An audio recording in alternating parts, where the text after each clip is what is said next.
Tanjiro just watched Hashira fall in battle right in front of him, and whatever comes next in this trilogy might be the most devastating stretch of Demon Slayer ever animated. Because Infinity Castle Part 1 ended on some of the darkest notes this franchise has ever hit, and Part 2 is about to push even further into the chaos.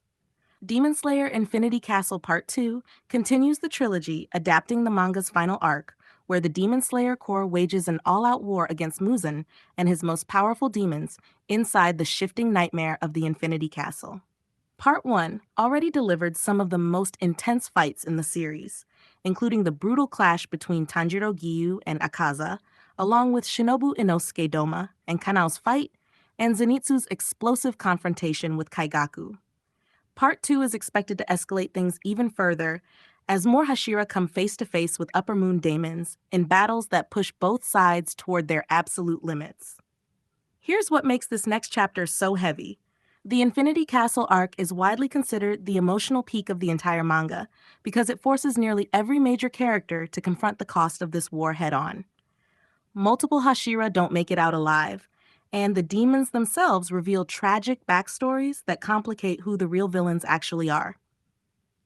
Muzan's desperation to survive is expected to reach a terrifying new level in this stretch of the story, and fans are already speculating about exactly which fights will make it into Part 2, given how packed this arc is with pivotal character moments.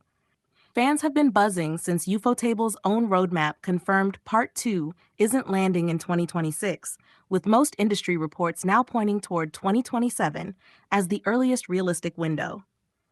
Considering Part 1 stayed in theaters for months and even returned with special IMAX screenings, the anticipation for Part 2 has only grown stronger despite the wait. Anime Expo 2026 sparked renewed speculation that a bigger update could be coming soon, even without an official date attached yet. Whatever the timeline turns out to be, one thing is certain. This is shaping up to be one of the most anticipated anime releases in years. So here's what I keep thinking about. Tanjiro has spent this entire story trying to save people, including demons who never wanted to become monsters in the first place. Watching him carry that belief into the final stretch of this war might be what makes Infinity Castle Part 2 hit harder than anything that's come before it. Let me know which fight you're most excited to see animated in the comments, and if you want the moment an official release date drops, make sure you're subscribed because we're covering every single update.